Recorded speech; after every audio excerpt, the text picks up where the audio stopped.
Salut à tous, c'est Balthazar. Alors aujourd'hui nous nous retrouvons pour le chapitre numéro 8 de notre petite saga sur Path of Radiance.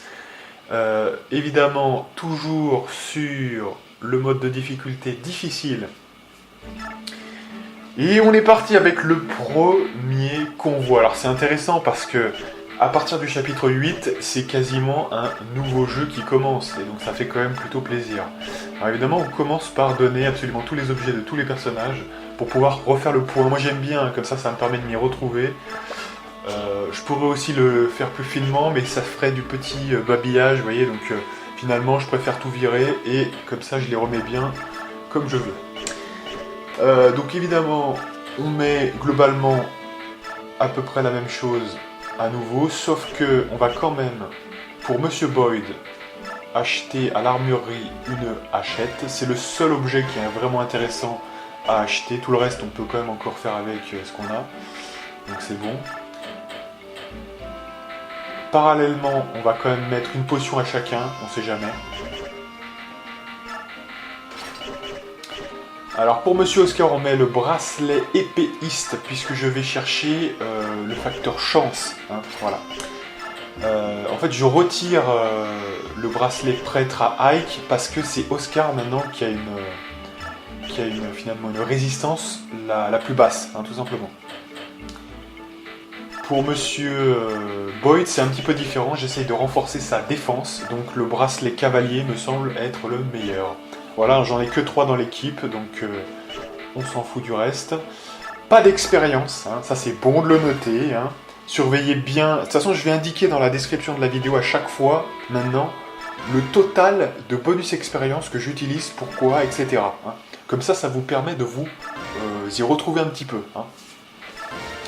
Voilà, donc là on fait les discussions sans les faire, hein, c'est pas ça l'objectif sur ce let's play, on le rappelle quand même. Voilà, et on est prêt, là je commence. Alors j'ai quand même oublié de faire une chose, c'est de revendre les 2-3 objets que j'aurais pu revendre, mais c'est pas grave, on le fera la prochaine fois, hein, c'est pas gravissime.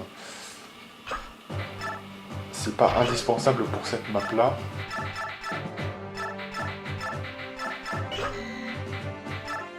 C'est pas vraiment indispensable pour cette map là. Puis alors là on voit que effectivement je ne déploie que 2 personnes. Alors ça il faut commencer à y venir. Sur cette map, vous avez du bonus expérience spéciale. Qui dit quoi? Qui dit que toute personne que vous ne déployez pas se verra être une sorte de bonus expérience supplémentaire à hauteur de 50. Ce qui est pas mal, hein, cela dit, quand même, c'est vraiment bien. Donc, oui, c'est pas non plus trop de la merde. Hein, c'est pas 10, c'est pas... Voilà. Hein. Donc 50, hein, ça commence à faire, sachant que vous avez quand même, je le rappelle, 6 emplacements à la base. Donc en fait, en réalité, c'est un potentiel de 50 x 6, très clairement. Hein. Donc de ce point de vue, vous pouvez avoir jusqu'à, il me semble bien, 400, hein, si je ne dis pas de bêtises, 400 bonus expérience. Donc sachant que nous quand même, on veut pouvoir faire des petites choses sur cette map, hein, garder seulement que Ike, c'est un petit peu délicat, mais pour le coup, on n'a pas besoin de plus que Boyd et Oscar. Hein. Donc ça c'est pour ceux qui se demandent par exemple, encore un intérêt par exemple de ne pas prendre Soren, puisque là ça vous fait économiser encore 50 par exemple. Donc tout en renforçant Oscar et Boyd encore plus, donc c'est quand même intéressant. Donc voilà, un déploiement que de 2 personnes, donc ça fait en gros 6 moins 2, ça fait 4. 4 x 50, et vous aurez le résultat en bonus expérience.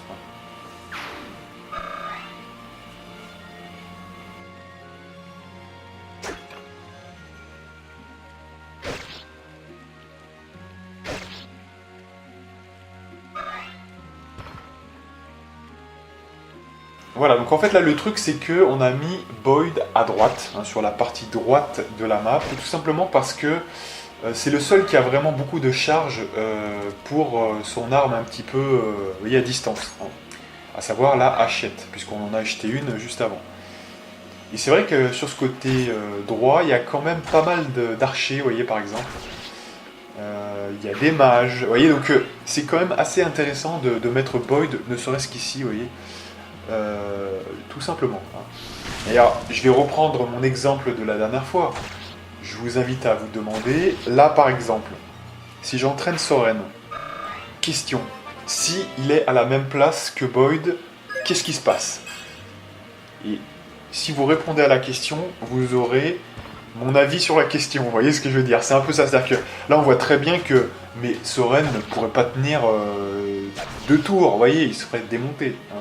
Soren, on est bien d'accord que si vous le prenez sur cette map, il devra être derrière Boyd pour prendre un petit peu. Mais vous voyez, ça sera quand même pas très pratique, hein, globalement. Alors que Boyd, au même moment, peut s'occuper de tout le monde. Hein, voilà, c'est pas... C'est de toute façon quand même pas la joie. Hein, faut quand même pas rêver. Hein.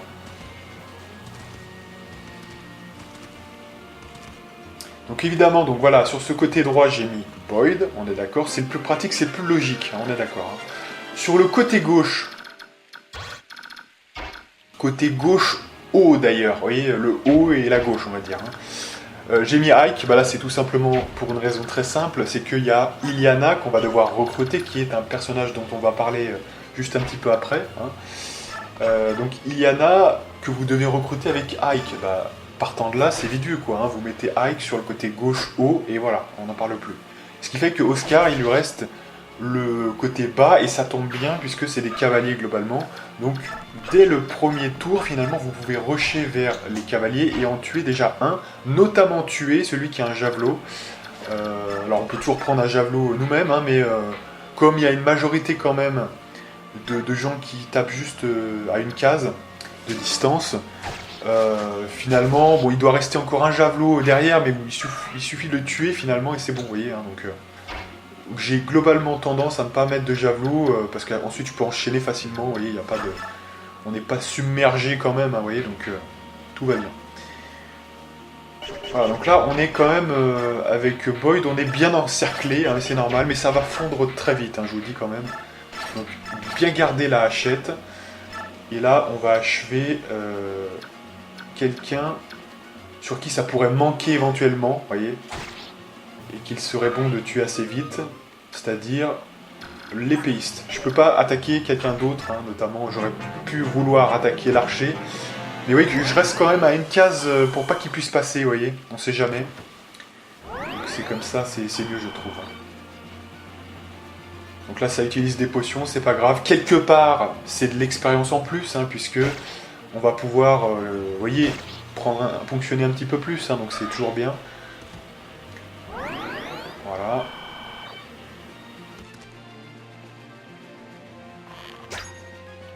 Sachant que je suis pas sûr que vous puissiez récupérer la potion, hein, je crois pas. De toute façon, ça reste qu'une potion dans tous les cas, donc c'est pas très grave, hein, franchement.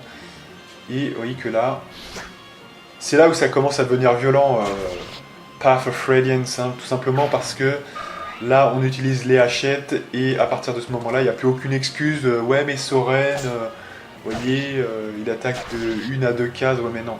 Parce que Boyd le fait aussi, il le fait bien mieux.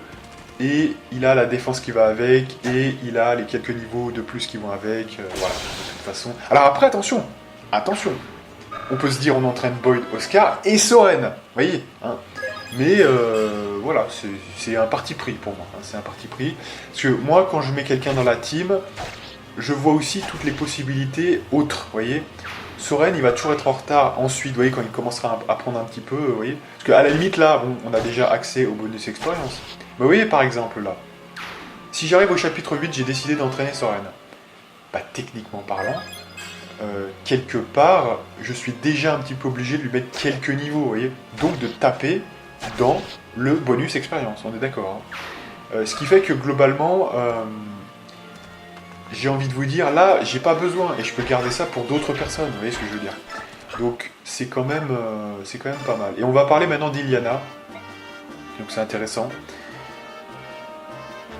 Voilà, donc le recrutement de la sympathique Iliana. Donc là, je la bouscule, hein, mais c'est pas utile, hein, vraiment, franchement. C'est pour le petit bonus, pour vous montrer que je me la pète un peu. Et non, on va parler d'Iliana maintenant. Parce que là, j'avais bien parlé. Alors, on parlera peut-être des autres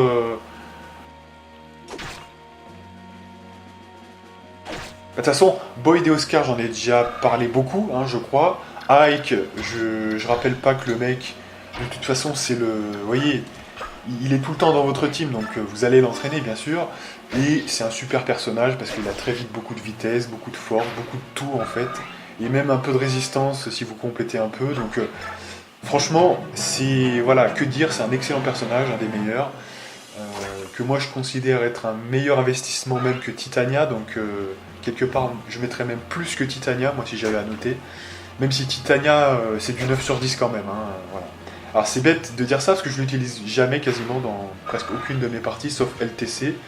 Mais, vous voyez, en réalité, c'est quand même... Faut pas s'y tromper quand même. Hein, c'est un excellent personnage, Titania. Tout simplement parce qu'elle double tout au début du jeu. Voilà. Alors, certes, elle vole l'XP, mais imaginons qu'on soit dans l'optique de la prendre et qu'on ne prenne pas les autres, vous voyez, par exemple. On lui donne tous les objets de boost. Putain, très rapidement, vous avez une aile éclair, donc elle passe de 14 à 16 de vitesse. Vous lui donnez la robe sainte pour qu'elle ait plus de PV. Enfin, vous voyez, ça peut vite devenir n'importe quoi avec Titania. Si vous la blindez à fond, vous faites un duo Ike-Titania, c'est du viol. Hein. Voilà, ça reste du viol quand même assez conséquent. Bon, alors moi, je m'évertue quand même de faire des belles teams avec de nombreux personnages le plus possible, hein, et que ça reste cohérent, et qu'ils aient suffisamment d'XP et de bonus expérience pour ceux qui en ont besoin. Oui, c'est ça le truc. Donc tout ça pour dire que eux sont très très très forts. Bon après, j'ai déjà parlé de Rhys, hein, mais Rhys on en parlera peut-être plus tôt quand arrivera Myst. Hein. Voilà, donc, une fois qu'on a dit ça, on n'a pas dit grand chose finalement. Shinon et Gatori, Gatori je vous en ai déjà parlé, une vitesse trop faible, peu de mouvement. Certes, il peut faire un petit peu office de démarreur, hein, d'ouvreur comme on dit. C'est-à-dire, il tape, comme ça affaiblit l'ennemi et c'est pas mal. En plus, comme il a peu de vitesse, c'est bien pour ça, hein, du coup. Attention quand même, parce que certains moments, notamment sur la map 5, ça peut quand même porter préjudice, hein, puisque effectivement, bon, le premier coup, certes, il va pas tuer, mais ensuite, s'il y a vraiment trop de monde et qu'on met Oscar ou quoi, il peut mettre le deuxième coup et tuer, commencer à tuer. Donc il tape dans votre, voyez, dans votre socle d'XP quand même. Hein, voilà. Bon, ça c'est un petit détail, mais voilà. Et puis Shinon, là c'est une catastrophe, c'est un archer déjà, donc c'est pas très très bon pour lui. Le mec disparaît pendant une dizaine de chapitres. On le revoit, il est sous-nivelé, hein, si je puis dire. Et c'est une catastrophe. Hein, donc vraiment... Et déjà c'est un archer, donc le mec n'a pas de contrepartie, vous voyez, quand même au tour ennemi, hein, parce que ceux qui attaquent au corps à corps vont l'attaquer en case adjacente. Hein, donc pas de contrepartie, ce qui est un gros problème hein, quand même.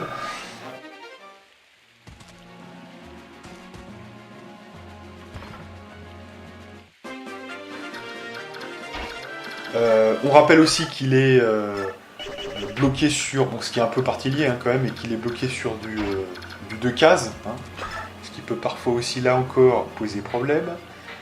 Au moment où il revient, c'est-à-dire le chapitre 18, il y a tellement mieux, même Rolf, je pense que si on l'entraîne, il peut être beaucoup mieux que lui, hein, vraiment en termes de stats, voilà. Donc, bon, hein, c'est quand même... voilà, donc je crois qu'on a fait le tour un peu de tous les personnages autres, hein, globalement, et pourquoi on ne les prend pas. Hein. Donc on va parler maintenant d'Iliana. Hein. Alors, Iliana, c'est quand même, pour moi, je pense que c'est le mage le moins intéressant des 3 mages principaux, c'est-à-dire Tormod, Soren et Iliana. Donc certes, on pourra se conforter comme Monsieur Mohar et Cunel en disant qui est mon petit bonhomme, hein, comme ça, comme j'avais eu un débat sur ce sujet-là et qui disait ouais c'est un excellent personnage et parce qu'il y a une capacité de manier le Mjolnir. Bon, on rappelle que le Mjolnir quand même ça arrive qu'à la dernière map. Hein. Le Mjolnir, bon c'est très accessoire, c'est bien, hein, mais bon d'une avec Tormod, je peux vous faire la même chose, c'est-à-dire il est tout à fait possible d'avoir le Mjolnir avec Tormod. Pour Soren, c'est un peu plus délicat parce qu'il perd tellement de vitesse vu qu'il a une force ectoplasmique. C'est pas envisageable, je pense, de manière sérieuse. Il faut vraiment... Parce qu'en fait, vous savez hein, que les tomes ont un poids, donc du coup, Soren, il a tellement pas de force que ça vaut quand même, je crois, il faut quand même avoir 15 de force, hein, il me semble bien. Donc Iliana, ça va encore. Tormod, ça va parfaitement, parce qu'en plus, lui, il a un meilleur ratio force-vitesse que Iliana. Donc même s'il a un point de force de moins qu'Iliana, il a beaucoup plus de vitesse. Donc du coup, c'est le meilleur utilisateur de Mjolnir, techniquement parlant. Je vous le dis quand même, hein, Tormod. Donc Soren, c'est pas envisageable. Mais c'est pas un argument, vous voyez, dire voilà, non, mais c'est la meilleure utilisatrice de Mjolnir, mais on s'en fout, ça, c'est vraiment un truc accessoire. Vous faites une foudre forgée, c'est quasiment la même chose. Vous allez battre les dragons de la dernière map de la même façon. Vous voyez, c'est un non-argument, ça, vraiment. Hein. Donc tout ça pour dire qu'il reste pas grand-chose à Iliana. Hein. Une fois qu'on a déballonné ce mythe là d'espèce de truc où ouais, c'est la seule utilisatrice de Mjolnir, Osef. Hein, voilà. Le vrai truc avec Iliana, c'est que elle a quand même un ratio niveau arrive assez tôt qui est pas mal. Là où un Tormod arrive un peu plus tard. C'est son seul avantage. Contrairement à Soren aussi, par exemple, qui arrive vraiment très bas niveau 1. Donc voilà.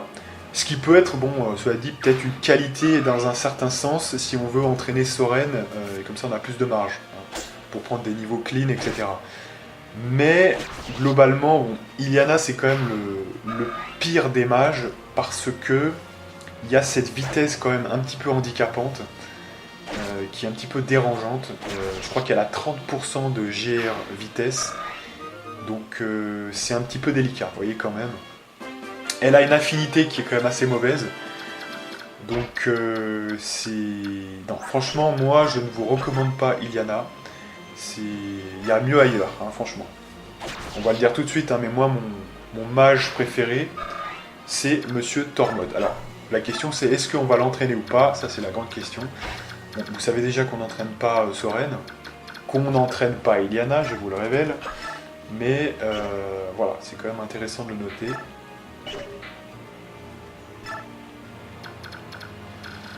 Donc en fait, le vrai problème d'Iliana, c'est même pas tant que... elle va vous coûter un peu de bonus expérience, mais c'est surtout sa vitesse qui me pose problème. Et effectivement, en plus elle manie la foudre, c'est très bien, c'est les meilleurs tomes, hein, mais je peux faire pareil avec Tormod. Je vous dis franchement, hein, ça c'est un non-argument. Tormod, en très peu de temps, peut arriver à manier des éclairs, ce qui est le tome le plus intéressant, parce qu'il fait 2 de ce qu'on appelle le WEX, hein, si je puis dire, c'est-à-dire le Weapon Experience, donc l'expérience des armes en fait, si je puis dire. Donc dès qu'il a, au début il utilise un peu la foudre, et après il utilise les éclairs une fois qu'il a le niveau D, hein, finalement. Donc en fait, très vite, il a le tome le plus intéressant. C'est vraiment très clairement ça.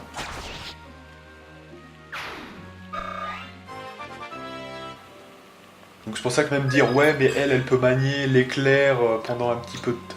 Oui mais c'est très mineur, c'est pendant quelques chapitres, vous voyez. Et de toute façon c'est pas comparable parce que Tormod arrive plus tard, vous voyez, donc oui il va mettre un petit peu de temps mais il restera très efficace puisque si on prend Tormod, on va bien sûr lui donner du bonus expérience. Prendre Tormod et ne pas lui donner de bonus expérience, c'est une hérésie puisque il ne tiendra pas, vous voyez, il est trop bas niveau. Vous n'allez pas attendre 10 ans que le mec, oui. Donc évidemment que c'est un investissement. Voilà, donc sinon, bon, j'ai pas trop commenté ce qui se passait à l'écran, puisque de toute façon, une fois que vous avez réparti vos 3 mecs, que vous avez utilisé Boyd avec sa hachette et Oscar en faisant le ménage, il faut bien savoir où vont apparaître les gens, et vous faites glisser, je crois, Oscar à un moment donné de la droite en bas vers la gauche, parce qu'il y a d'autres renforts vers la gauche à un moment donné, et après il n'arrive plus que de là, hein, tout simplement. Et puis Boyd, à un moment donné, vous n'avez plus personne, et bien vous vous rabattez cette fois un petit peu vers le bas pour aller choper les 2 cavaliers, hein, qui apparaissent à un moment donné, je crois. Voilà. Et là, on voit n'a pas combattu, donc 200 points de bonus expérience. Donc, on peut comprendre avec un calcul simple que le bonus expérience devait être de 300, hein, puisque le maximum serait effectivement de ne prendre personne et de ne garder que Ike. Et à ce moment-là, vous êtes vide, il n'y a plus personne dans l'équipe, n'a pas combattu, personne, vous avez 300. On a quand même 200, tout en maîtrisant totalement la map. Je pense que c'est un bon choix, vous voyez, c'est un bon ratio. Alors j'aurais pu me dire, ouais, alors je prends que par exemple Oscar. Le problème c'est que du coup il y a un côté qui est délaissé et je peux pas tout gérer. C'est impossible. Donc vraiment 3 c'est le minimum qu'on puisse faire, malgré tout quand même. Donc effectivement, ou alors éventuellement vous gardez que Ike, mais ça veut dire rester sur votre case. Hein. Là, faut pas attendre de faire plus que ça. Et pour moi, c'est un petit peu du gâchis parce que Ike est déjà très très bien levelé. Hein, on est d'accord. Et puis de toute façon, faudrait voir quand même, hein, parce que je sais même pas s'il aurait assez de charge ou quoi. Hein, faudrait voir. Et puis de toute façon, s'il reste sur sa case, s'il y a des archers devant, etc., ça va gêner un peu. Vous voyez, donc non, vraiment le mieux, vous perdez quoi? Allez, on perd 100 de bonus expérience pour vraiment cleaner la map de manière efficace. Je crois quand même que ça les vaut et que c'est la meilleure répartition possible de cette expérience sur cette map. Hein. Voilà. Et oui, parce que je crois que dans la saga Fire Emblem, on mettait des blocages. Hein, mais là, voilà. Voyez ce que ça vaut d'entraîner uniquement Oscar et Boyd, de ne pas s'éparpiller. Et voilà, c'est aussi, on peut faire des belles choses après. Hein. On reste très très concentré, rien du tout à Titania, rien du tout à Shinon, rien, voilà. Vous ne leur laissez rien. Que entraîner ces deux-là, et après on peut faire des merveilles, hein, tout simplement. Bref, moi je vous donne rendez-vous pour le prochain chapitre, qui sera le chapitre 9 si je ne m'abuse, et moi, je vous dis à plus.